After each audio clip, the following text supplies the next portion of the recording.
Hello, this is Tom Newetner, the conversationalist. This is where you get 8 minutes to say your piece.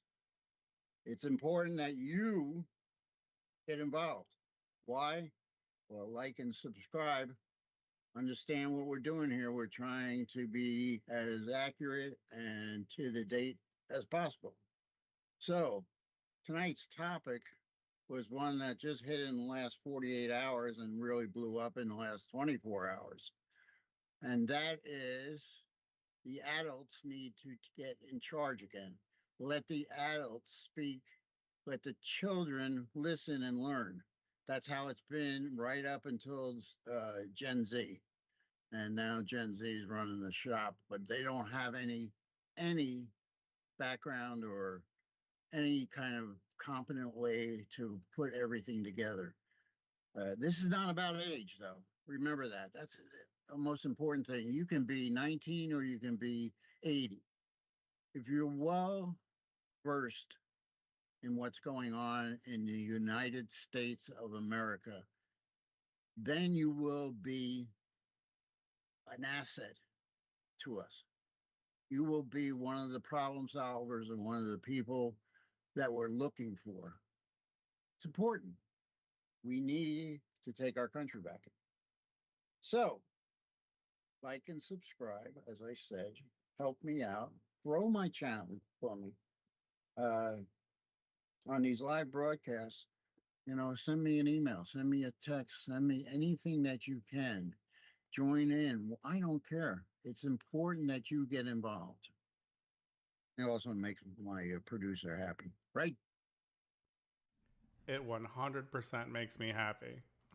So you heard the Wizard of Oz there, Joshua. He's the producer, and the more people we have, the happier he seems. So keep him happy for me.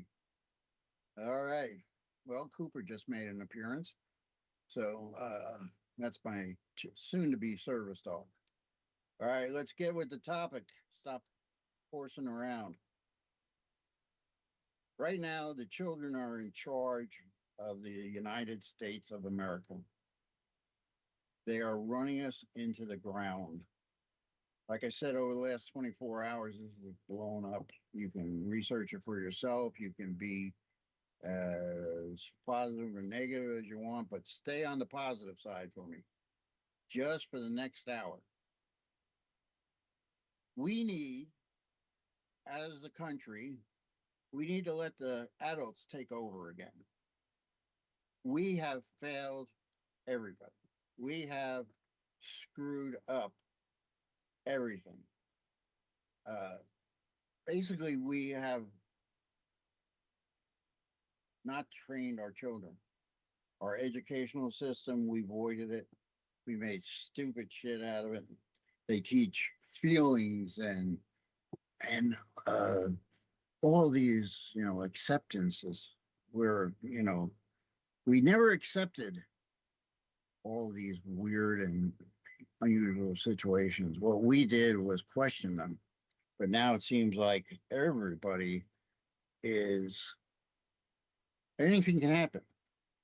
And basically, we need to get control of the situation. How do we get control? Well, as always, the parents have to step in. And by parents, I mean just the people who are informed and the people who know the right way and haven't taught their children. Okay, so here we are. Let's get the first thing out of the way. This presidential election.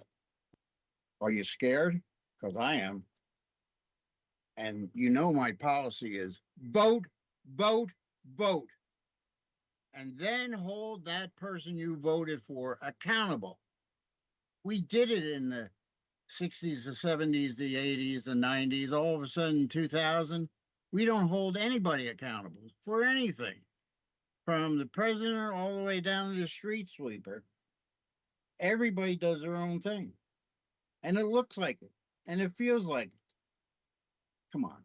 Understand how important it is that we have a direction and we have some type of influence other than chaos. And that's what we have right now. The presidential election, I got to tell you honestly, I know I'm going to get a lot of kickback on this, but I can't vote for Mrs. Harris because let's face it, she doesn't have the experience nor the attitude or the background to be president. Do you think people are walking all over us? Guess what?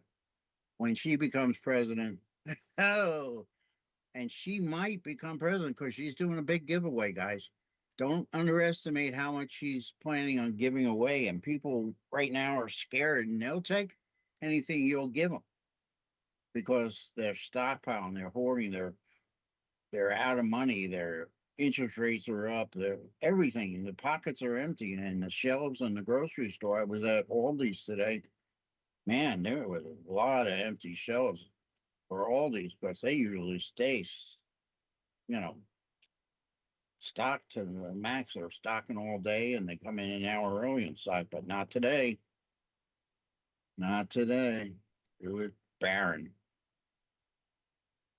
So, and let's talk about Mr. Trump. I mean, I like Trump.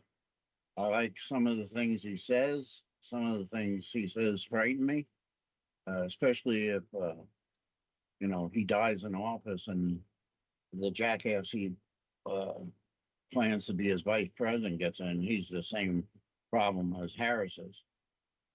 But my fear of Trump is that he won't give up the position of president after 4 years. He'll pull a Roosevelt on us and say for the good of the country, he has to maintain his position. And that's a real fear for me. And if you don't think it's real, you better go back on a few of his speeches about how much the country needs him and how 4 years may not be enough. Scary preposition or proposition, to have this man in charge. Because I believe he's a wild gun. He's going to come in office and start shooting in every direction and keep your head down. So I guess what I'm saying is I don't like either one of them. I'm going to vote for the least worst, which I've done for the last, 8 presidential elections. It's scary. It's a scary place out there.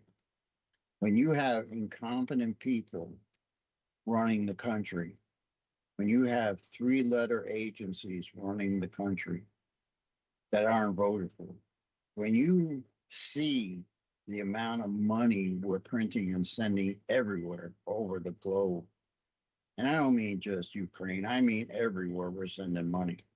And we're sending money to the poorest of Americans, and we're sending money to the illegal aliens, or however the present vernacular is. We can't afford it. I'm here to tell you, I'm 73. I'm telling you, you can't spend money like this. I could never spend it my whole life. I was taught better than that. But I guess nobody taught economics to these people. And we're giving it away by the handful. We give them, and not necessarily cash. I'm talking about these EBT cards where they get this, or government debit cards where they refill them every so often. Who's accounting for this money? Is it going to the gangs as a fee? You got your card today, give it to me. I want to take out half the money. It's happening. It is happening every day. These people who come from El Salvador and those places, they understand these gangs, and they know if they don't give up some cash, they're dead. Don't take my word for it. Follow the FBI. It's important that you understand that. Your money. It's your money. It's your tax money. And it's being kicked down the road. And we're getting nothing in return for it other than aggravation and a lot of hostile people. Please, if you get nothing out of this, control the money. So the adults have to come and teach economics, I guess. We got to get everybody together singing the same song that, we have to be accountable. If you don't have money in your pocket, you can't spend it. No more printing money. Trillions of dollars in debt. I used to say my grandchildren will pay off the debt. Shit. It's going to be 4 or 5 generations before we pay off this debt. Unless Trump gets in and cancels all the debt with all the other countries, which he might very well do. Just say, I'm not paying anymore. We have a lot of burdens on us. We have a lot of compacts with Japan, Taiwan, Germany, and Ukraine, and God knows who else. And we're just feeding them money, no accountability, and certainly no progress. My God, did we not learn from Vietnam and Desert Storm that you can throw all the money and people and ammunition at them, but if you don't have a good plan, you're just pissing it away. We need a plan. We need to develop a plan that says everybody's accountable for themselves, including Americans. I'm going to give you a minute to think about it. Accountable Americans. I've always been accountable my whole life. That's the way I was taught. I was raised by World War II veterans who lived through the Great Depression, who kept money in a sock drawer, who buried money in the barn in glass jars, who ate everything out of the garden that they could. They spent very little money on groceries. We didn't replace things because they were broke. We fixed them. We don't fix anything anymore. We just buy another one. And that's not only just for the household, but not even government. I mean, we spent trillions of dollars on warships that we're now canceling because they don't work. Are you kidding me? They don't work. We spent $1 trillion developing this fast attack ship and it doesn't work. So we're just canceling the contract. And there's a cancellation fee. So we're still paying. How do you like those apples? Kind of scary to me. What else is important to you? Let's think about America and things getting worse and collapsing. What is going to be the motivating force if we have another civil war? And I don't know that we're going to have a civil war, but to be honest with you, sure looks like somebody's pushing the buttons to get one going. And I don't know if it's government or a three-letter agency, but we're at that point. And the motivation is going to be food. You can say anything you want about military and power, and electricity, gas, transportation. All those things are components. But hungry people with hungry children will literally do anything to feed their children or feed themselves.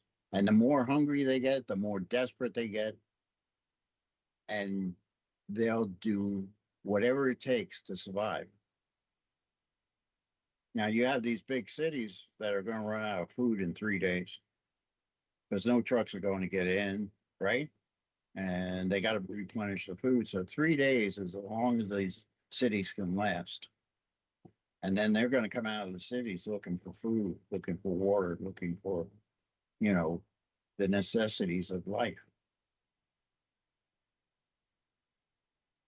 It's a scary proposition to me because up here in New York State, we're in the western part of the state, just north of the Pennsylvania border. But we have 3 major north-south and east-west roads that come into our area. These are, gas is going to run out, so the cars are going to stop. So people are going to get on foot. And like I said, these are major roads, so they're going to follow those and come upstate. Whether they go to Albany, whether they go to Syracuse or Rochester or Buffalo, they got to come through this little gap here in the mountains. Scary proposition having all those people funnel out of the cities and come upstate. And, We're not rednecks, we're hillbillies up here. What I mean by that is we are self-sufficient. Been self-sufficient up here for, no, at least I have been for 40 years. Well, 48 years since I moved out of the city. I learned and people taught me and my neighbors helped me. And I bought land and my children now live on the land and gave up the big house to my son with all the kids. He doesn't know how that works. And I have the little house now. But we have all the necessities of life here. We have spring-fed water that comes off the mountain. In fact, I have 2 springs on my property, and I know a couple other people have spring. Mushrooms grow wild up here, blackberries, raspberries. There's even wild strawberries, but they're real small. We plant gardens. If you go through my videos, you'll see a couple of videos of my gardens. And we can. I can enough to get along. Oh, let me rephrase that. I have enough canned goods to get along for the next year and a half, and we're going to can more. But we rotate it, and it goes away because you use it. My neighbor Matt and I, we split a pig and have it butchered. We split a cow and have it butchered.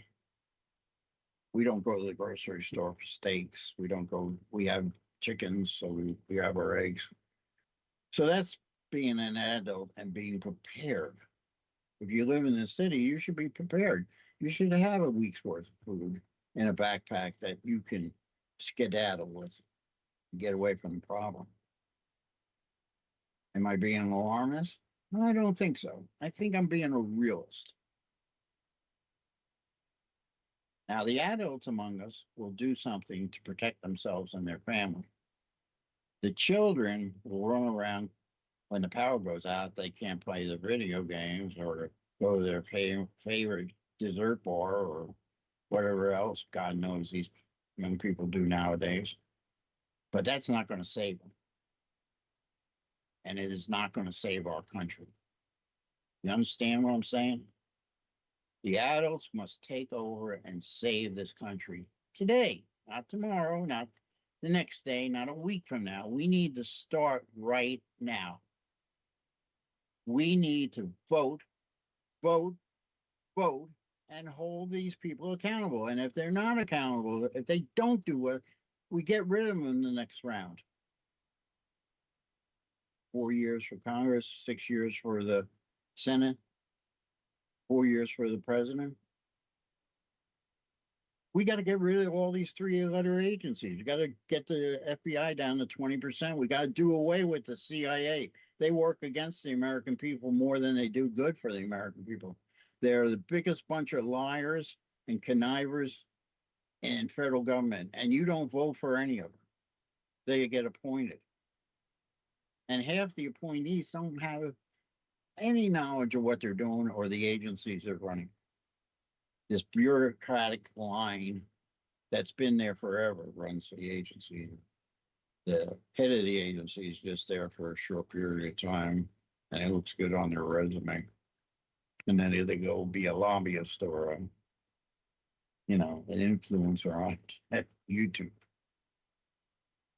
You, my friends, and I'm speaking to the adults, not the children, have to go back old school. And YouTube's a great place to find old school videos about how it was in the 50s, 60s, 70s, up to 74 when the wheels came off the cart, 1974. The economy turned to shit.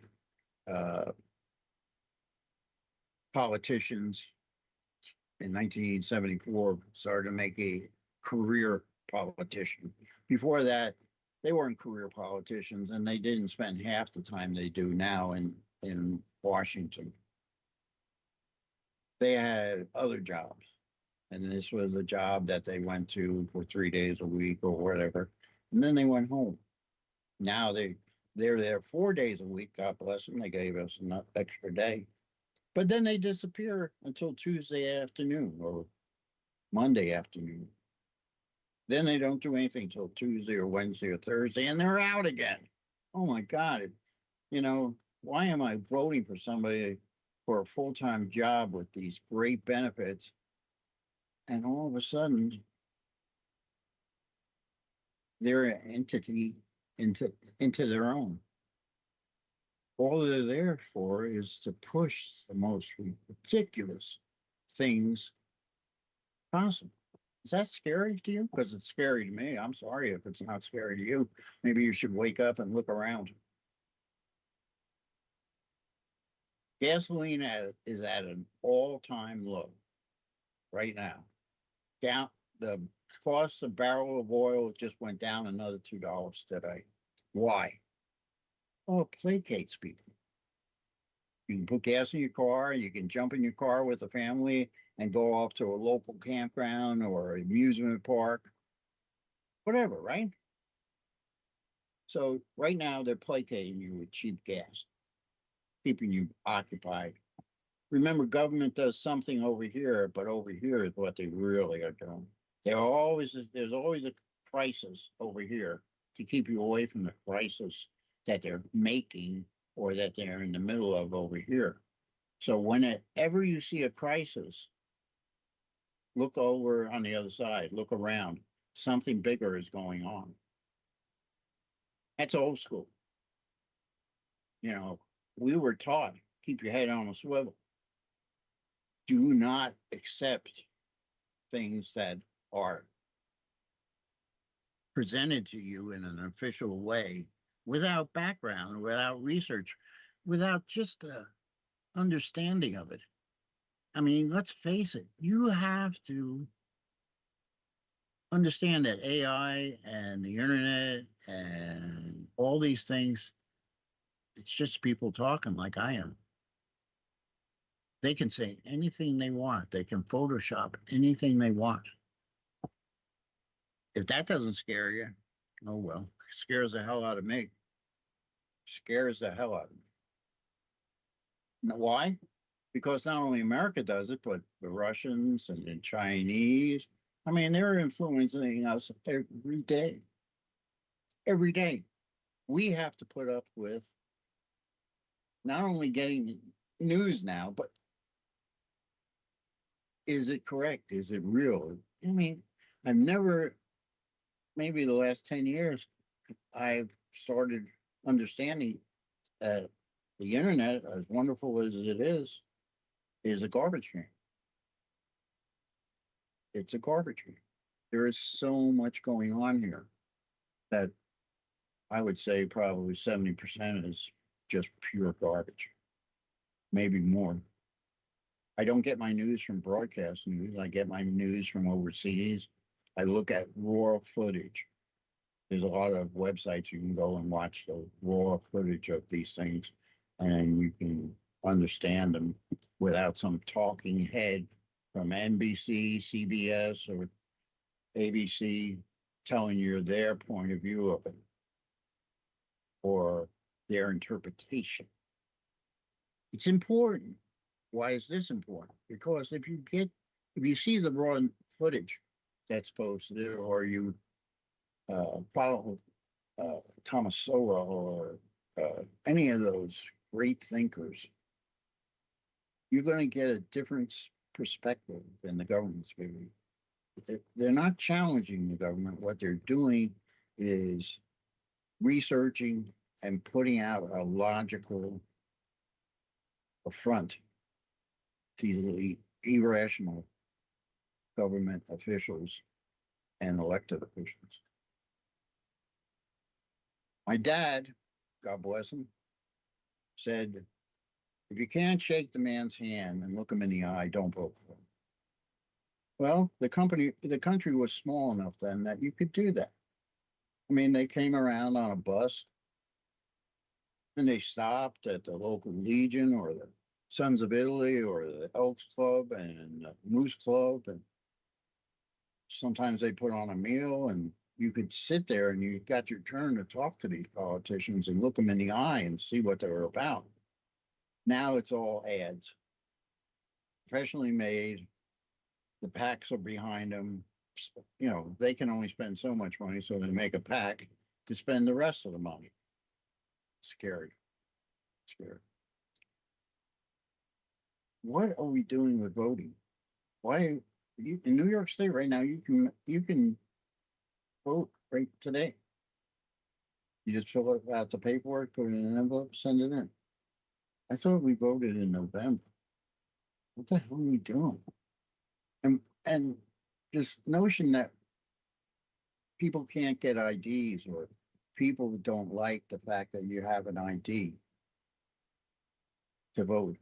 Are you stupid? Have you lost your damn mind? You have to have an ID now to get in the hospital. You show them the ID, they print out a little label, says visitor, and you slap it on your chest and you walk around and forget about it. It goes through the wash, and your wife screams at you. It's like when I leave a pen in my pocket. She doesn't like that either. But, you know, life goes on. Yeah, I'm married to the redheaded Irish woman with 3 9s. Drives me nuts. But I put her on a week-to-week contract. But I digress. That's another story. You have to be responsible for you and your family. We used to, back in the 60s and 70s, have something called the man card. Guys from World War II made it up. Well, it started as a joke, and then actually somebody started printing man cards, and there's 5 rules to it, but that's another story. We'll talk about man cards in another video. But the first rule is you protect all women and children as a man. Doesn't say anything about white, black, Spanish, you know, 3 different types of gender or whatever, transitioning, what. Simple rule. It says you protect women and children. Well, the feminists right now are doing a death dance and poking needles into a doll that looks like me. But it's the truth. In this world, you know why the welders are men? 90% of them. You know why the guys that deep sea weld are all men? Because of physicality. It's not against women. Come on, get over it. Men are just more physical capable. A lot stupider than most women, but we can do the grunt work. Be thankful, women, that you have a man that can do grunt work, who can change a light, who can fix a switch, an outlet, can do simple plumbing.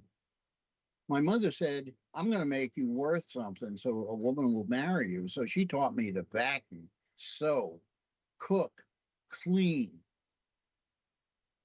She would send me to the store with a list and a certain amount of money. And there was a lot of kids in my house because, you know, we lived in a brownstone and my grandparents were on the basement floor and every floor up was younger people. So when you got to the top, it was the youngest family group. My mother was adamant about it, but she was a seamstress and she worked part-time. She had a great gig. She would go uptown in Manhattan and actually sew people into their dresses. Isn't that crazy? You got to get sewn into your dress because it's so tight. And she would do modifications, obviously. And but that's another story. We'll talk about that another time. My dad, World War II vet, didn't know his story until we got his war record after he died. But that's another story, scary story. But he always told us he was a clerk that gave people leave passes, and he spent the whole war in San Francisco. He lied, and we didn't know until after he died and we got his war record. He was a very scary man. So was my Uncle Arthur. He fought in Italy and Germany. He could speak German because I have a German grandfather. He could speak Italian because I have an Italian grandfather. And we spoke it quite a lot when we were around. So I know a lot of German and know Italian is my second language. But my mother used to say I speak Brooklyn Italian, not Italian. How do you like that for a mom? Oh, you speak of that Brooklyn Italian. Anyway, so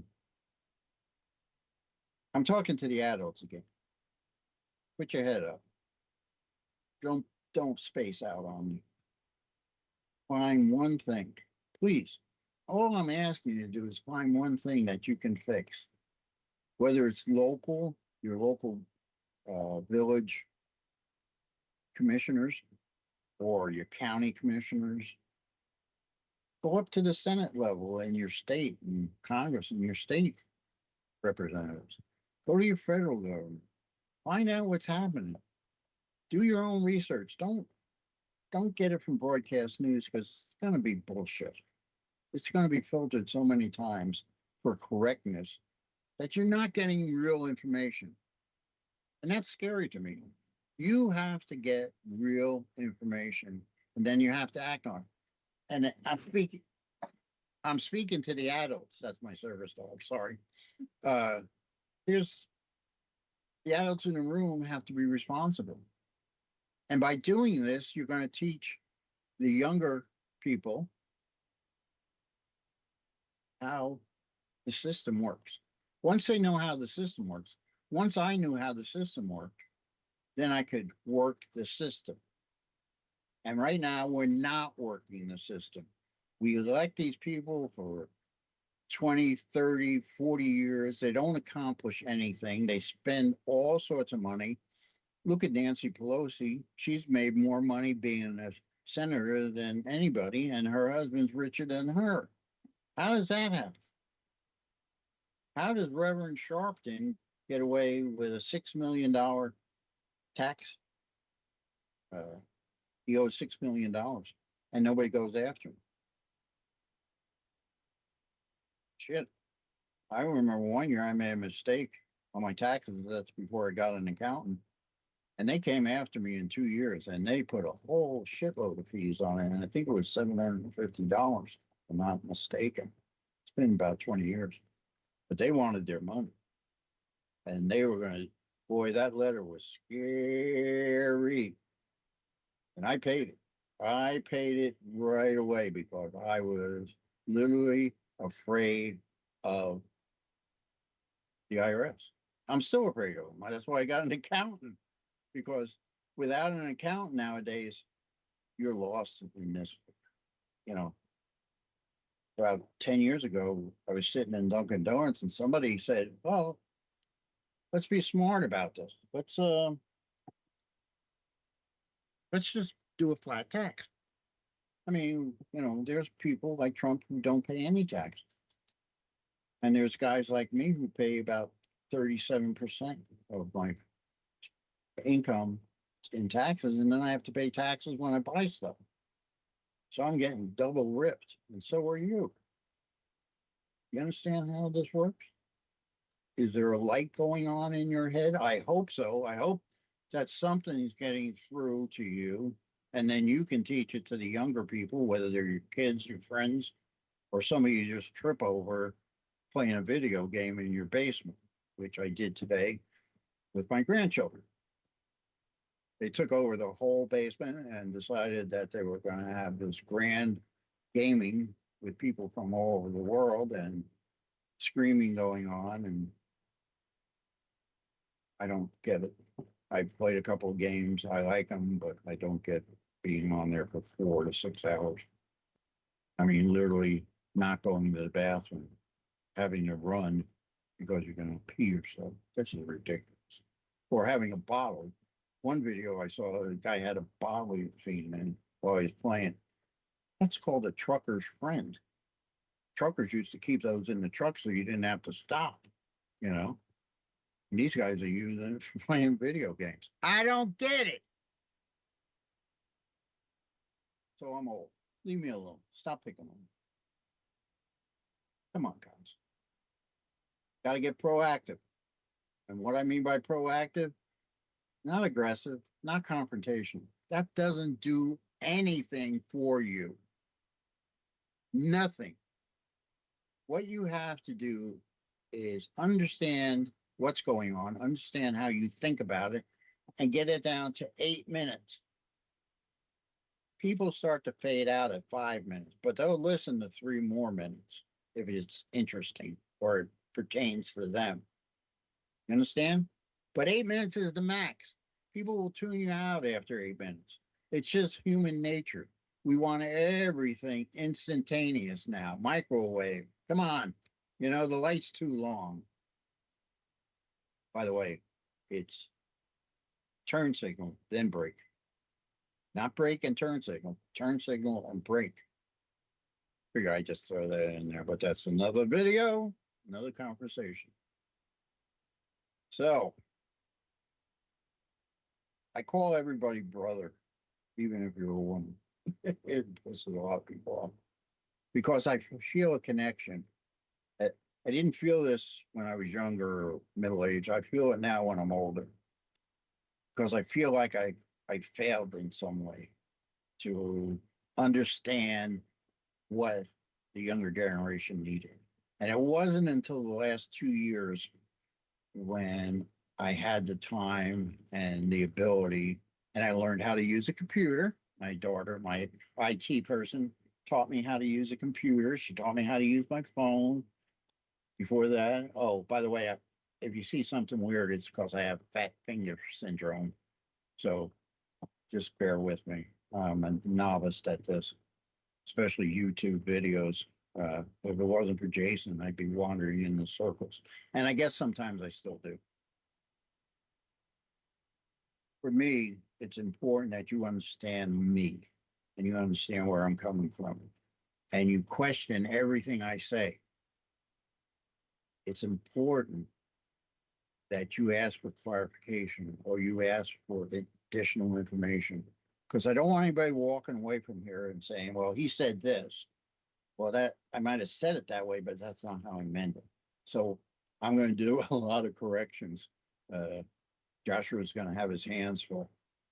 But unfortunately, that's the learning curve for doing YouTube videos. You have to do them and have to get comfortable, he tells me. And I'm very old school and it takes me a long time to get comfortable.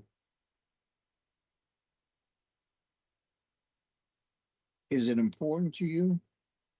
Seriously, is it important to you that you have some understanding how to take care of your family?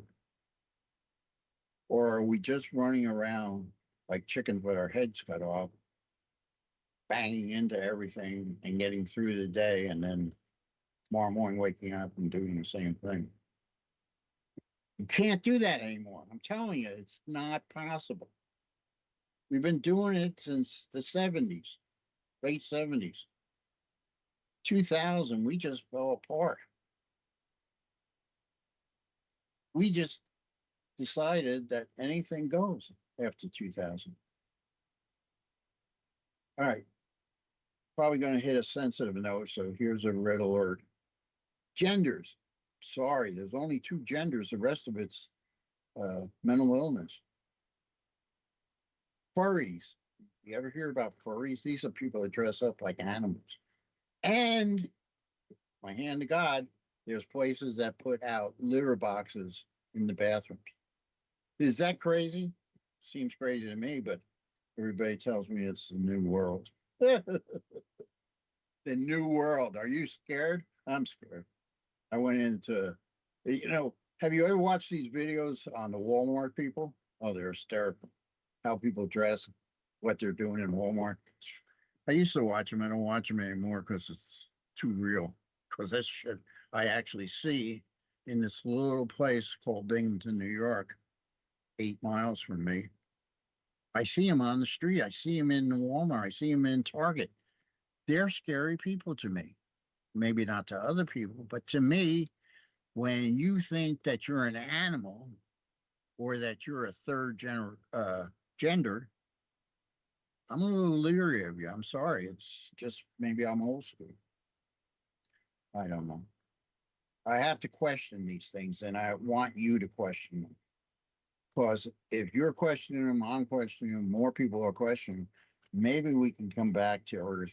Maybe we can get to the center line because we're so far to the right and left now.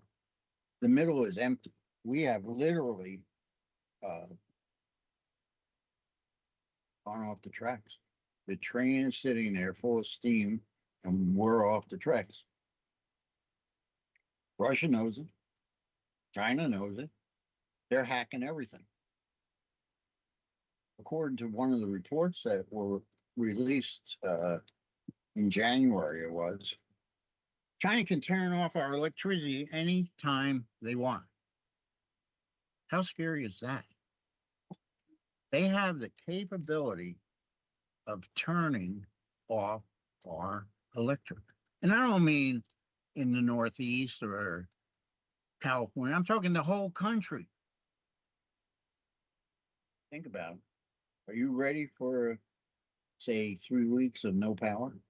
2 weeks of no power? I remember in the 70s when we had the major blackout and everybody was without power in New York City. Actually, the whole East Coast went out. And at first, everybody was partying, and then the booze ran out, and then the food got scarce. And because the pumps were out, that wasn't getting to the top of the buildings anymore, the water. It was a scary time. I remember the looting and the shootings and all the craziness that went along with that blackout. Look at a YouTube video about that time. If that doesn't scare you, you're numb from the neck up. There's some horrendous videos. California during the riots, they invaded Koreatown, and not one building burnt in Koreatown. They burnt the whole city down, but not in Koreatown. You know why? Because Koreans were on their doorstep and on their roofs with guns. With guns.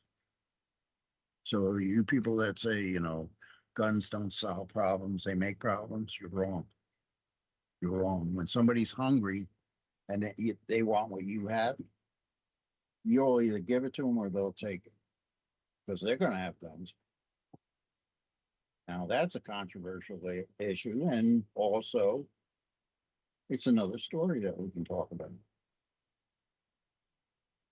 I mean, I've had that request in my emails, my comments for a long time.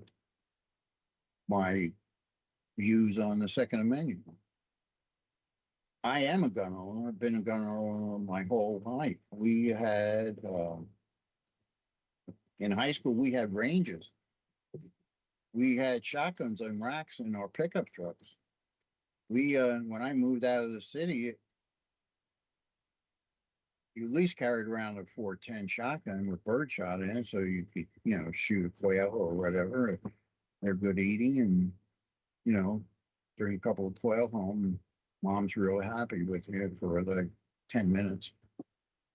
And then, see, my shirt says, I am a wooden spoon survivor. Because my mom could hit you anywhere in the house with that wooden spoon. But that's another story about Italians and their wooden spoons. But that's what I remember of my mom. Tough lady. But she, again, came to this country with very little money in her pocket and a Bible, a suitcase. And that was it. That's how she started. My father, on the other hand, didn't quite make it to Ellis Island. Him and a bunch of other guys kind of went into the water just before they died and swam into Battery Park and got out, blended into the world because had a little problem in Italy, so they would have sent him home. So, yeah, we were illegal aliens at one time. But we didn't ask for anything. We lived with relatives and we got our own place. And my grandpa pushed the push cart, and then he bought us a grocery store, and then he set my grandmother up with a restaurant in the first floor of the brownstone.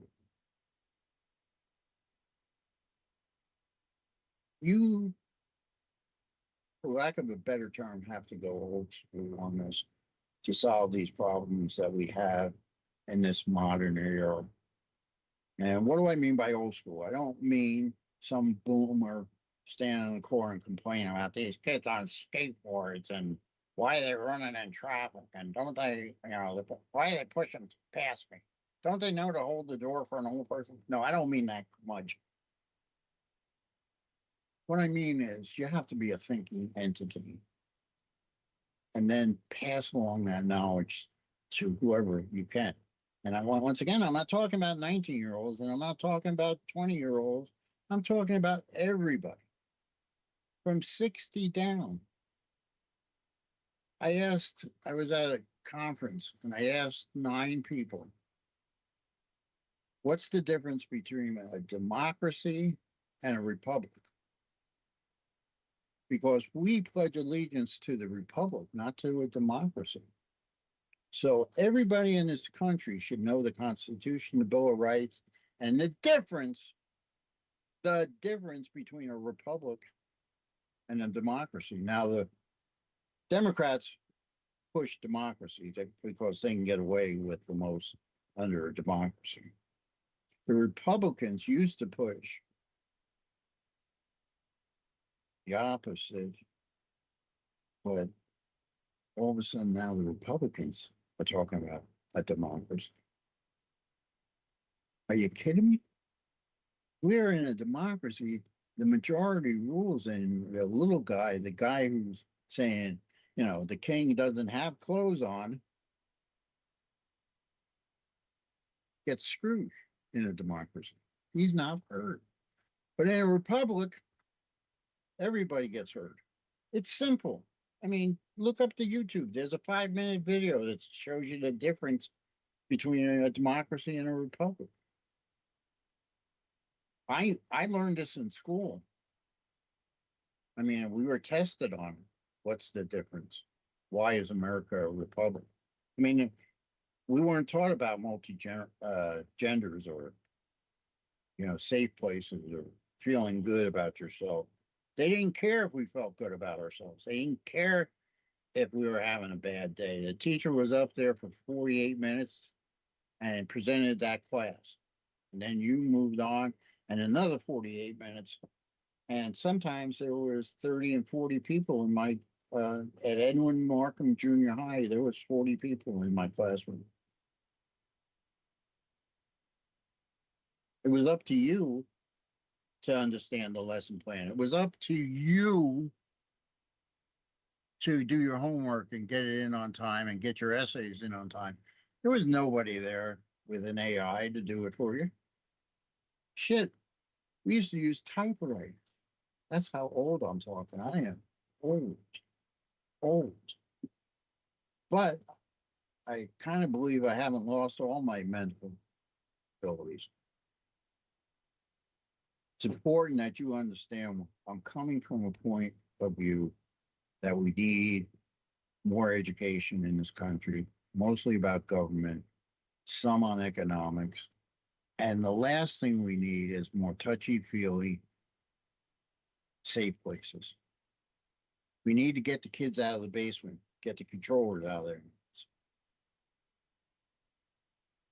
It's important. If you don't do it, if you don't limit this, they're never going to have that physical interaction. Do you know how many young people I can't have a conversation with? They give me 1-word answers. It's disgusting. You know, if you're going to do video games, here's a solution that the redhead came up with. If you're going to do video games, say you're going to play for an hour, you need to have 15 minutes of instruction on something else so the kids can go to the bathroom and not watch it. How else are you going to reach them? Because if it isn't through video games or through the internet, how are you going to reach people under the age of, say, 40? You're not. I have 7 children, 4 spouses, and 10 grandchildren. They come to my house. I have a nice switch. I can turn off the internet. Bing, power switch. So my grandchildren have to find an alternative. Most of the time it's outside doing something. But I figure if you're going outside and you're getting dirty, you're getting the germs, and that will protect you from all these bugs that we don't have but Pfizer makes vaccines for it. What's going on, people? Are we going to be in the same place next Friday night? I think so. I think in the wilderness, shouting and nobody's hearing me. Had a huge conversation at Dunkin' Donuts with the guys. There was 9 of us. Took over the whole side of it. And everybody, without fail, everybody that either was sitting there or coming and going and listening to our conversation agreed that we just need to come together. And I don't mean black and white and Spanish and all that. If you're not past that by now, I can't help you. If you're still a bigot, if you're still a person that sees color, what can I do? I can't, for crying out loud, there's nothing we can do. Morgan Freeman said it the best. If you're still looking at color, you're missing the point. You got to look at people as characters, as individuals. And believe me, you're going to find a lot of stupid, arrogant ones. Stupid, arrogant people who are the loudest with the stupidest ideas. And they're the ones that get hurt. See, I'm so old school that when I find out that somebody doesn't have anything to say or that they don't believe what they're saying or they're two-faced or whatever, I just walk away quietly. I don't make a big issue of it. I don't scream and yell at people that they're jackasses. No, I just walk away and cut that person out of my life because you know what? I'm an old guy. I'm not going to be around for a long, ever. I mean, you get born and God puts a date when you're going to come home. So I don't know what that date is. You don't, but you're going to go. Nobody gets out of this alive. Nobody. We're all going to die eventually. That's important that you know that. So you put your time to the best use. And right now, if you're an American, you back your country, limiting the federal government's power. Stop this executive order bullshit that's costing us money and lives. Stop the executive orders. Bring together a continuity that if you vote for someone and they give you a certain idea of what they're going to do and then they get in and do the opposite, vote them out. Vote, vote, vote. Because guess what? That's your only dog in the fight. If you don't vote, you don't have a dog in the fight. That's your power. That's why we're a republic. Yeah, I know there's all this stuff stacked against you. I know there's,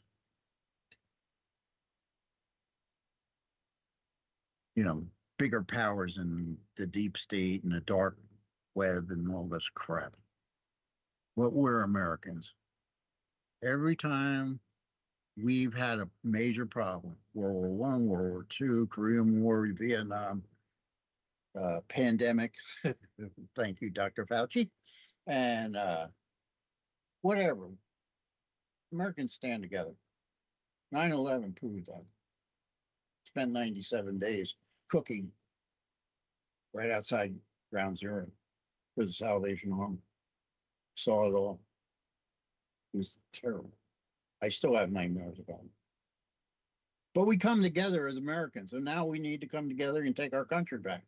Give the power back to the states, get rid of all these 3-letter agencies, and do something. Don't sit there on your hands saying, I wish somebody else does it. You have to do it. Not that they are doing it. We as a group have to get together. Mostly you old guys. Well, I only have a minute left. Josh, what do you have to say? I want to push back on the video game situation so badly. You don't even know. Well, listen, everybody has their opinion. I just said that. No, I know. I want to know what games you were watching your grandkids play.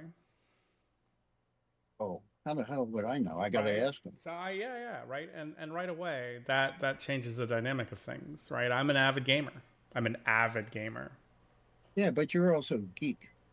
Sure, but I also Look, he was speechless for 30 seconds. I also played sports in school and my I entire know. childhood. And you Yeah. wrestled and you MMA and you're Yeah. a well-rounded person and I don't have to worry about you. But the truth is, Josh, you got to transfer that knowledge to your circle and Let other me people. let me make my case for video games. Oh, Yeah. watch out. Here we go. Everybody First, get a drink. first, studies are showing that it's one of the few activities that you can do playing 3D video games that grows gray matter in the brain. And gray matter is the fuel for synapses, Right. Yeah, right? right. And so the question It also is, quickens that. yeah, the question is that the 3D aspect of it, or is it that you are quote unquote hunting? Because I mean, if you're playing a 3D game, you're probably doing a run and gun shooter. Right, And right, right. That's what the older ones play. sure, yeah, yeah. And they're a lot of fun, right? But here's the thing. When I look at the eons that humans have been on this planet, the most time that they spent doing nothing is it just gets smaller and smaller as electricity gets Oh yes, invented. And we were yes, filling up time doing nothing with, a lot of crafting. We were, hand making our own clothes, or we were, land husbandry. There was a lot yes. of stuff. And then, candles. We needed candles. We needed whale blubber to keep candles going. And that extended the workday. And then electricity. And that extended the workday even further. When the day was over for most families, that was it, right? That was it. I think that the fact that we found a way to play, and when I mean play, I mean it doesn't matter what the activity is, whether it's basketball, hockey, football, whatever video game, whatever disc golf, whatever you're doing, right? Any play Right, activity that you're doing is engaging more of the brain activity than remedial tasks like cleaning right, the dishes or right, sweeping right. the floor or what have you. And this is what we were filling our You're time up. preaching to the choir about the benefits. Yeah, right? So the next thing that is really big about gaming is this. It is very interesting to know that your communication skills in a video game have to be very clean, very succinct because you're Precise. going so fast. You don't have a whole lot of time, and you have to get position, you have to get aiming, you have to get these things going. And so these people who are terrible communicators have an opportunity to really work on communication skills, work on team building Right, skills, right? right. Now, my final point about video gaming is this: no cleanup time. And this is important. If you wanted to play Monopoly with your family, that's a board, paper money everywhere, plastic pieces all over the place. And then at the end of that, you had to clean that up. But at the end of a video game, you turn it off and you're on to the next thing that you're doing. So you're going from not doing anything to enjoying yourself to the next thing that you're going to do in the most efficient manner possible. Excellent. Well said. Those are definitely the benefits. But Monopoly taught me how to budget and pay Sure. the mortgage, and also buying real estate was a good thing back in the 70s before 74. I mean, Monopoly taught me money management, and Shoots and Ladders taught me, you know, how to be strategic. Okay. No, And, no, I like this idea, you know, right? you know, but what is a shoot 'em up game teaching you? Just explain it to me. I will. I'll tell you right now. Grand Theft Auto 5 is a video game where you get to be kind of a street level mafioso that rises to power. And in this game, it teaches you, mostly strong arm tactics and how to kind of really terrorize a neighborhood. But more importantly, like if you're trying to build wealth, you have to invest in all the little things that are around your city. and those bring in money for you. And so it's teaching kids to have more than one stream of income. There's nothing more important than that. Anybody who's Okay. out there that only has a singular job isn't paying attention to how much time they have available around them. Okay. Can I address that? Sure. Because I'm about ready to jump through here, right at you. As an Italian American, you obviously know about the mafia. Do you know the difference between a gangster and a mafia? The I'm going to go with the mafia, respect factor. no, the mafia is an organized government. It has rules and regulations and consequences.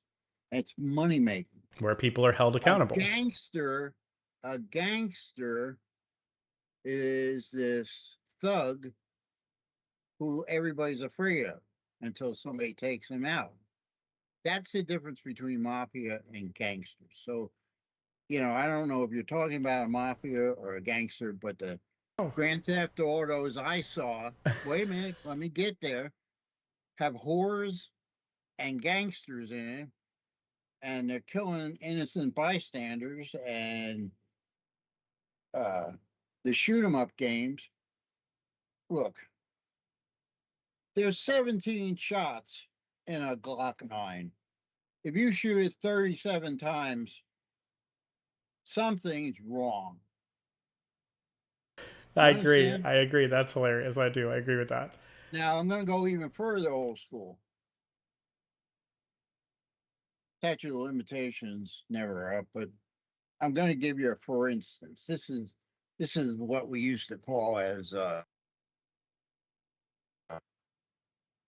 experience. I know we don't have those anymore, but the guys I hung out with, the older guys, would give you learning experience. Like, say, this guy, we'll call him Stanley for shits and giggles. Stanley molests Jacko's sister. Well, now he goes to jail. He gets on a sexual offenders registry. He's out within 3 years, if you're lucky. And he has to register where he lives and check in with the parole officer, which they never do. Truly, 70% of the sex offenders states can't locate. They're off the grid, doing whatever they're doing. Well, that's not how we took care of the problem back in the 60s and 70s. I won't say the 50s because I was too young, but in the 60s and 70s and 80s, even into the 80s, I guess, not so much. But he'd be, Stanley be walking down an alley, probably 10 feet wide, dumpsters, the usual alleys, fire escapes going down into them. And he'd be humming and singing like he doesn't have a care in the world. And 6 cinder blocks, 80-pound cinder blocks would fall off this building. Poor Stanley either dies or he's a mental legion for the rest of his life. So that's one scenario. Another scenario is like if somebody, hurt somebody unnecessarily, they, for some reason, they would throw themselves in front of the city buses. I don't understand how that happened. I'd be on the opposite corner, and all of a sudden, this guy jumps in front of the bus. I don't, just seemed odd to me. But that's how the problems were solved. Uh, the old story about getting your ass kicked 3 times because the cop finds you, he kicked your ass. Halfway home, your Uncle Joe finds you and kicks your ass, and then you got to go home and your dad's going to kick your ass. Just for doing one thing wrong. We just stole the car. We rode it around. We got out of gas. We parked it. We even locked it. You got to get beat by 3 people just, for taking a joyride. This sucks. See, and you're just telling me why I think playing video games and saving money and not stealing cars are all good things. Well, I want you to show me these people who are playing video games that have money Because the ones I see don't have money. Elon Musk has famously been streaming Diablo 4. First The off, one of the Elon Musk. richest people on the planet is God, streaming video games. why does everybody say Elon Musk? This guy is an anomaly. He is the unicorn of America, even though he came from South Africa. When you talk about Elon Musk, you can't relate him to anybody else in the world. I hear you. No, What if I stop with told the you that gummies.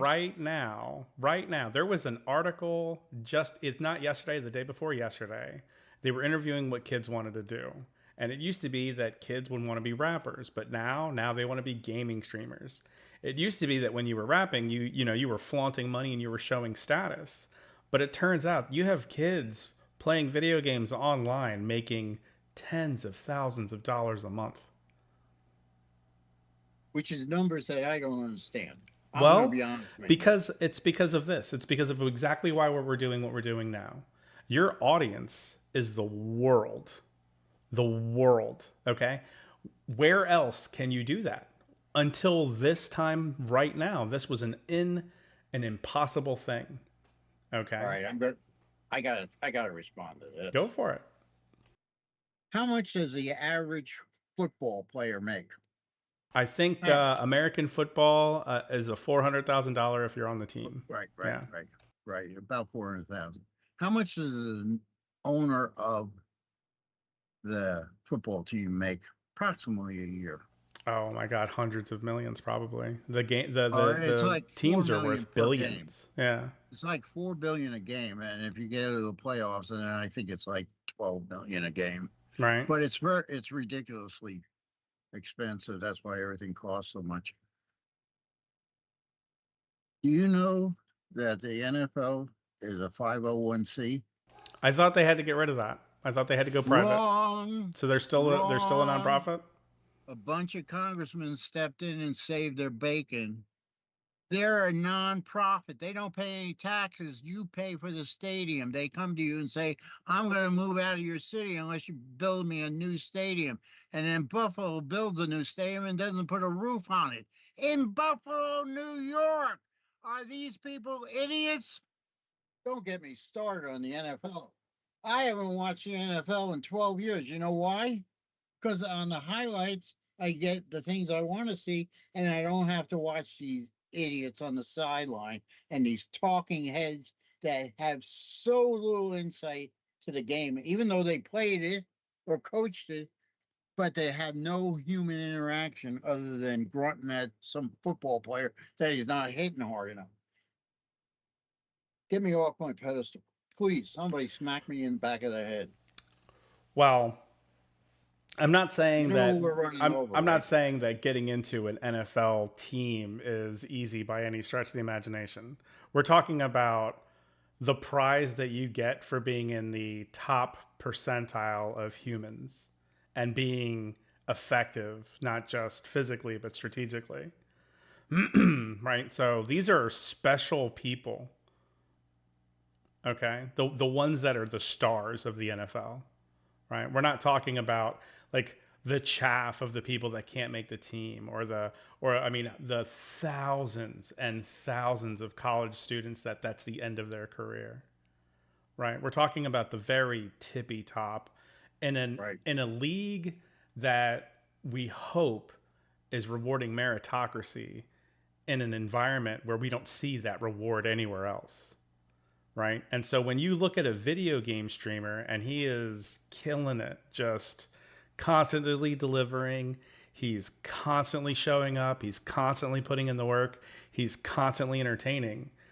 A football player will be on the field for however many minutes they might get in that game or the string of the season.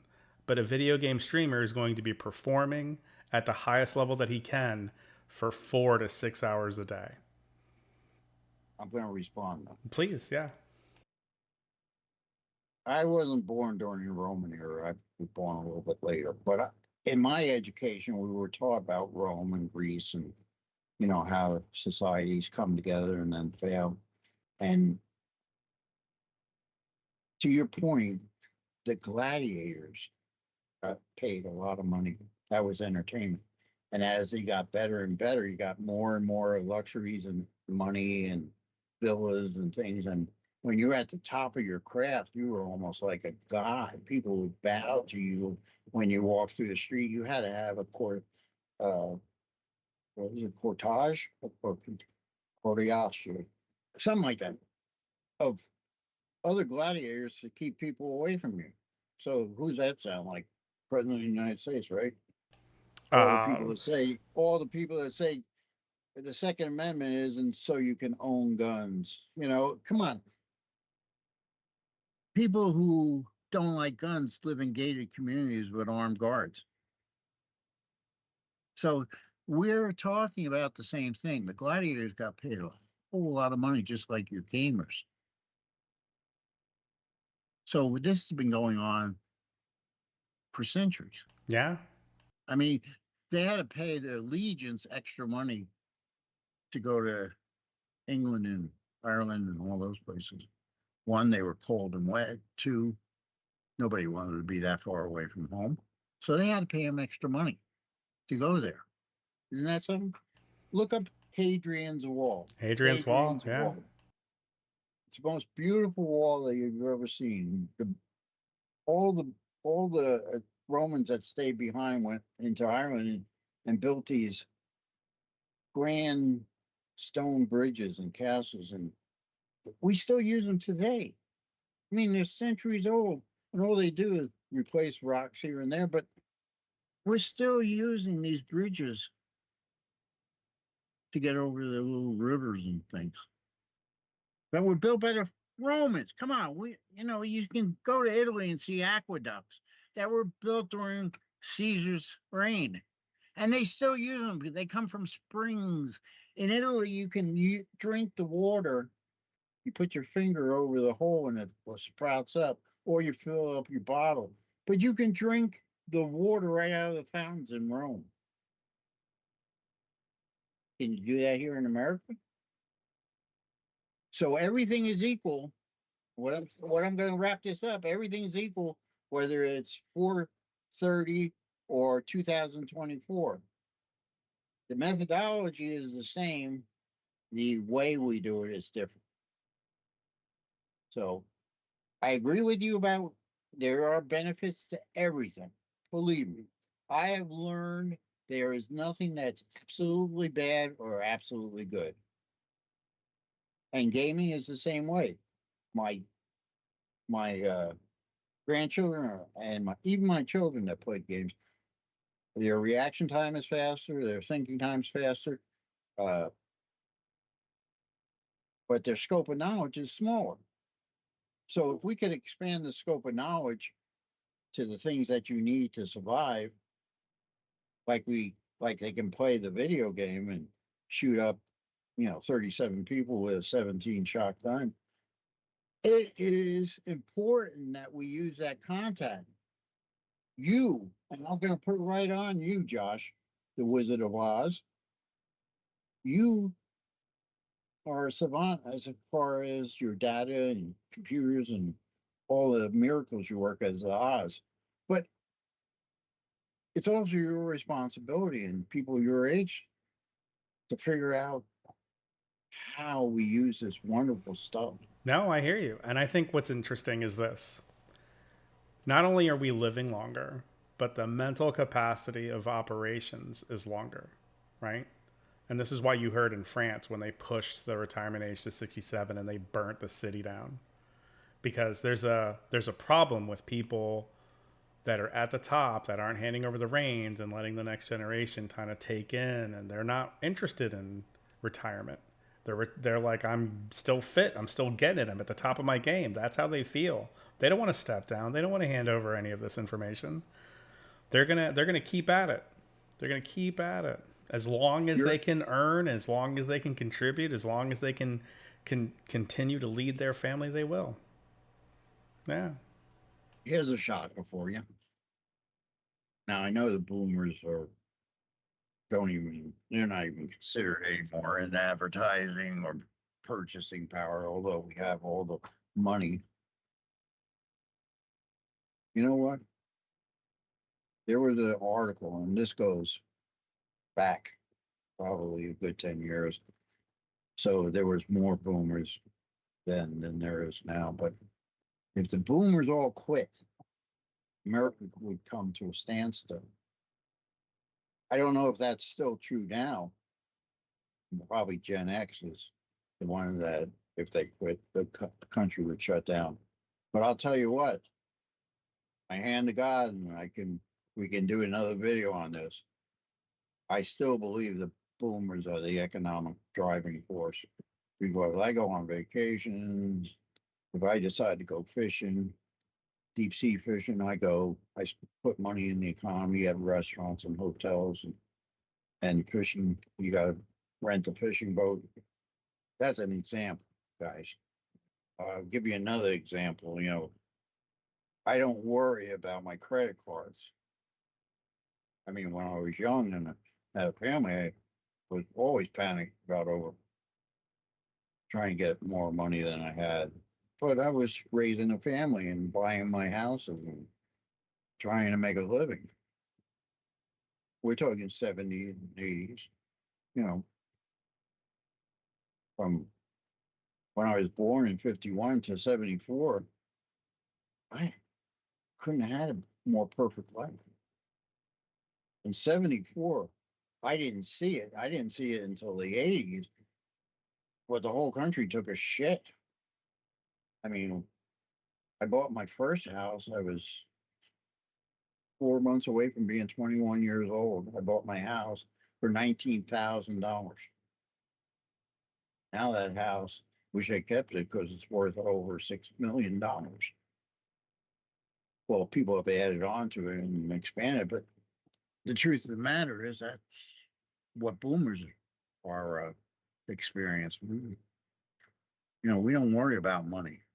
Gen X, it's weird. I don't know if they worry about money. I don't know what they worry about. They're kind of Well, like, we're in the generation that got saddled with the beginning of that upward slope of college expenses. yeah, Like that's really what the that's case true. is. When by the time That's many people that are getting out of college today are getting out, they're saddled up with $100,000 in school debt. How are you supposed to save for a home, prepare for a family, buy a car? hold on, Hmm. hold on, hold on. How many of these kids borrowed money to party on the weekends and keep the refrigerator stocked? This student loan shit grabbed me right by the tail, because if you're going to go through college and make a loan that indentures you for the rest of your life, you should not be going to college. Simple economic principle. Doesn't make sense to me that people don't understand this. And now, all these people that paid their loan back, or, whatever, now they're telling people, oh, don't pay your loans. We're going to, release you from the debt. We're going to assume it. Josh, what are we teaching our kids? What are we teaching them? No, We're I'll tell teaching you. them that there's a way to avoid responsibility. In this world, we need more responsibility. We need Gen X to step up and be responsible. We need the millennials to step up and be responsible. The boomers are old like me. I just go fishing. I'm not there to educate people. I run my grandchildren off so I don't have to have a conversation with them, because I don't know what they're saying. They have all these acronyms and four-letter whatchamacallits. They speak a language I don't speak. It's data ease, I call it. But I don't get it. Maybe I'm just stupid, but how are we to succeed? The next, let's see, we're talking somewhere around December, January. The country is going to go through a crisis, no matter who gets elected, Harris or Trump or, you know, Happy the Clown. I don't understand why people don't look down the road and see this as a real possibility. These are the same people that won't look back in history and realize they're repeating it. These are the same people.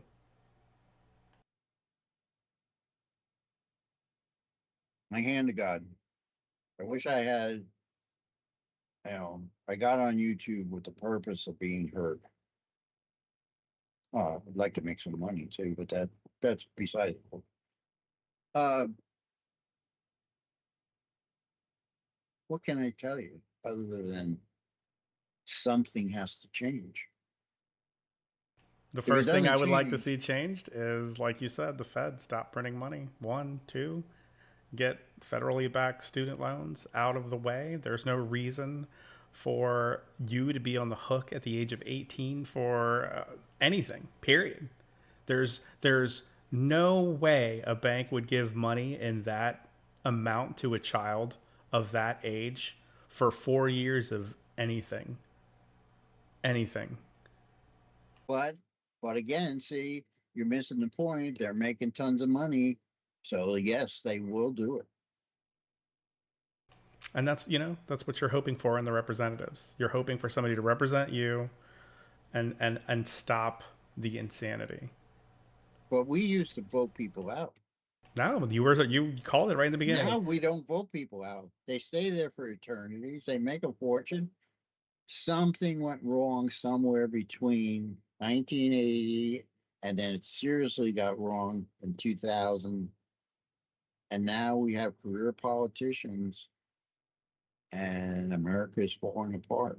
I know that's a red flag and everybody's going to be, you know, contacting me, chatting about it, but it's the truth. The America I grew up in was idyllic. I didn't realize it at the time, but it was idyllic. What I worked, my wife worked part time. We got a nice, we bought 3 houses and got a nice piece of property with a barn on it and a big house. And, you know, those were my rewards, hard work, slaving, putting in long hours, you know, having a side gig, a side job, plumbing or whatever it was. But I worked and I put in a lot of hours. When I owned the bars and the restaurant, I put a lot of hours in. So that took away from my family experience.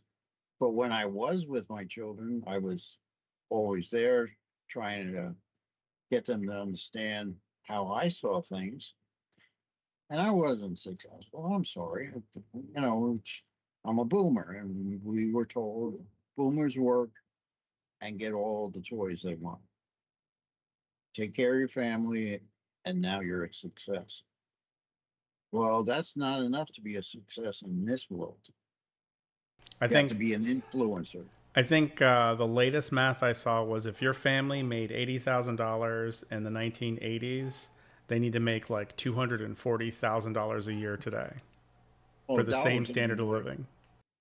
a dollar's only worth from 1970, the late 70s, 80s to now, it's only worth 73 cents. I mean, come on, the same dollar. We've lost that much value.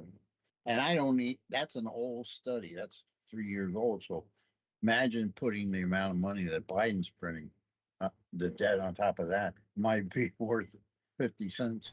I want to say that for the first time since the 1980s, where the dollar is weaker than the franc. What does Sweden use? There's talk in Europe. This you can get this not on the broadcast news of America, but if you get on the channels in Europe, they're talking about taking America out as the currency of the world. And you know who's doing it? Our best BRICS. friends. Saudis. The Saudis are trying to corner the economic market as the world currency. Now everybody thinks it's going to be their currency, but it's not. It's going to be this electronic data bank where the only thing you have is a card, and all your assets are involved in this car, and your ability to, go on vacation and get a loan or buy a car. It's all going to be electronic. It's all going to be, and I say electronic, sounds so old when I say that. It's all going to be data driven. It's all going to be on the blockchain. Right. So can it happen? Shit, yeah. One bad thing happens in America. We have just a little skirmish between Taiwan and China, and the economies will collapse like dominoes across the world, and food will all of a sudden can't be transported. The electricity, you get it 4 hours a day, You know what and you I never heard know today? before. I heard today that 3 Mile Island is going to get spun back up for Microsoft services. Power data centers. Yep. There's a data center things like, I think they said it was 8 football fields, and the people welcomed it because it was, jobs, because we're in a very rural area. Trouble is, nobody thought, or they didn't disclose how much noise they make. Like between 80 and 90 decibels, 24 hours a day, 7 days a week, because they have to be kept cool. And Yeah. the people around it, they can't sell their houses now because of the noise. They can't live there because of the noise. But they have this brand new data center built here in the hills of Western New York. That's why we're hillbillies. This is what's coming down the Yeah. pipe, Tom. I'm telling you. AI takes more data resources than anything we've ever imagined, and we want more of it. We want more creativity. We want more cleaner searches. We don't want to read all of the things that the internet has to provide for us. We want that to be read and stripped down and delivered to us. And the only way to do that is to have giant data centers everywhere. So Yeah. tell me, is it a good thing or a bad thing? I Is feel it like all is it technology is the same. is it the middle of the road? Because I had a friend who works at the local college here, big college. He's really into AI, and he took a presentation. I think it was a 22-minute presentation of mine, and he manipulated me and the voice and all this stuff, with AI. And he's a professor, so he kind of knows what he's doing. He used to work for IBM and BAE, and he got to the point where he hated his job, so he went and taught. Guy's brilliant. Sometimes I sit there and I have no clue what he's talking about. Other times he's so interesting I can't stop listening to him because he has his pulse on this. And he said, once AI is matured enough, it will be in every aspect of our lives. Is that true? Well, let's look at the growth curve of the internet, right? When cell phones finally ended up in pockets, the world will never be the same. You have in your pocket all of the information on the planet accessible to you, a communication device and an entertainment device rolled into one. Now, the depth of, like, if you're going to be an author and you're going to write a book, you're basically putting a drop in the ocean. There are books that have been written for 2,000 years. People are still writing books, and there are people that are Gutenberg addicted. Press. Yeah, I love Gutenberg.org. There are people that are addicted to reading, and they will continue to read as with I every read. spare moment that they have, I read. right? And so then you have college researchers, then you have professional researchers, scientists, the whole nine. All of these papers that are constantly pushing the envelope of our knowledge forward. And how are we supposed to be able to get a hold of that? And that's the real power of AI. When you can ask something to answer a question that's going to cite resources that are the most current without having you to figure out where that information is.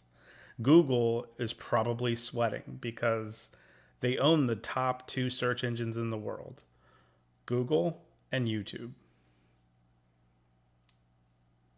But Wow. now AI is on my phone. Every browser that I have is plugged into AI. I put in a request for a query and I get a dissertation before I see any other citations underneath it. So it summarizes the internet for me. That alone, without creativity, okay? That alone is priceless. So let me get to the finish of this story. He put together 8 minute, yeah, 8 minutes, because I told him 1 minute, of me reading the Constitution. And every mouth movement, every word sounded like me. The avatar looked like me. And because he's an asshole, he put dresses on me and bikinis and things like that, just because he's an asshole. But he's my asshole, so I got to put up with him. I Like I said, love that. I love to, I love to talk to him because he just makes things clear that are too complicated for my simple mind. So AI to me right now is this magical thing that he taught me how to use. And I use it for funny things for my own entertainment. I don't publish it. I just do funny things with it and make people do funny stuff. Just it seems very interesting and creative. Here's another point of AI. There are people in this world that are not creative. Just period. Zero artistic ability, zero artistic anything. Um, but AI will give them an opportunity to shine. AI will give you the opportunity to sit in front of a command line interface and type out some words and let you choose which piece of art, what type of art that you like. And, maybe you put that on posters, maybe you put that on t shirts, maybe you put that on puzzles, and you just You open mean up a like the store and go. you mean like the cannibal soup can? Yeah, exactly like that. Well, like I said, it's been going on for centuries. This is just the evolution of the But see, we're, process. we're still talking about people that have no creative spark. None. But that doesn't This matter. unleashes them. This is for them, like to watch an artist draw is to realize that the more time they spend on that drawing, the better that drawing's going to be. Right? And so if you don't have any artistic spark at all, it doesn't matter how long you're scribbling on that paper, it's not getting improved. You're going nowhere. We're talking singer songwriters. We're talking again regular graphic artists and design. We're talking about unleashing the people and their ability to create culture. Is it so encompassing and so large now that it's just uncontrollable? Oh, I mean, as long as we have electricity and the internet, the AI is just going to continue to get better. Okay. Like I love the fact that we have competition, and I want Google fighting Microsoft, fighting Amazon, fighting Facebook, fighting. I want them. I want there not to be one overreaching thing, because competition is what steel sharpens steel. That's how this is going to work, right? And it's just like you were saying. If we don't, Russia will, China will, Brazil will. Doesn't matter Well, who. India will, right? And then, and do I want to be on the backseat of that war, the AI war? Absolutely not. Period. I feel the same way. It's like everybody's worried about Russia going nuclear. Come on, guys. You want to live in a world that had 84 nukes in the first salvo? No, I don't want to live in that world. Definitely don't want to live in a world where, you know, there's no human interaction, where everybody is bunkered up or in their basement or whatever it is. The one thing when I got ill 12 years ago, and I didn't realize it at the time, but it didn't kill me, but it killed my life. And me being so stubborn, it took me like 9 years to figure out that the people around me, and everybody has the best intentions for me. But I'm not participating in my life anymore. So then I reached out to a group, aortic warriors, they were called. Peter was a great guy, and he got me thinking again. Because I'll be honest, I just read book after book after book. I probably had 3 brain cells left, one for breathing and one for reading. And the third one was wandering around blind and dumb. But he was the incentive for me to come out and do things. And he set up a couple of presentations for me. And it opened up a whole new world to me. I could still do something. For 9 years, everybody was telling me you can't have this much blood pressure, you can't lift this much, you can't. And my generation, doctors were gods, and you listened to them, and you got better. If you didn't listen to them, you're dead. My illness was my first illness I ever had in my life, major illness, and it's aortic dissection, they call it. And I have AAA, which is the stomach. I'm stented from my carotid all the way down to my legs. So I thought my life was over. I did. I thought, I can't be a chef. I can't be an owner of a restaurant. So I'm nothing. It never dawned on me that I could do other things. So my condition is worsened. So my mobility is less. So I have to, I'm always a planner. I'm always 3 years before, from where I am. So I said, what can I do where I can have the minimal exertion, but the most influence and ability to get my point across to me? Well, I started doing presentations, but hell, if there was 500 people in the room, you might be reaching 10 of them because they're all on their cell phones. However, it gave me another, it told me, all right, physically your body is worthless. Your legs don't exist, but your mind still exists. And you've lived on this earth for 73 years. You've experienced the good and the bad. Why not express it? Why not have fun with it? So like and subscribe. Otherwise, I'm going to be up Schitt's Creek with Josh. Like and subscribe and help me out. If you like the content, give it a thumbs up because that helps me a lot. You would be surprised just giving a thumbs up what it means to people like myself who want that immediate feedback. My friends, I so appreciate you. All God's blessings. I love each and every one of you. I hope that you are successful with your life as the last 3 years of my life. I have transitioned to this point, and I think I can do this as long as my mind and fat finger work. All right. Good night. This went a little bit long, but God bless you. The Wizard of Oz, my friend, my brother. Good night. Good night. Don't forget to vote. Vote, vote, vote. Have a dog in the fight.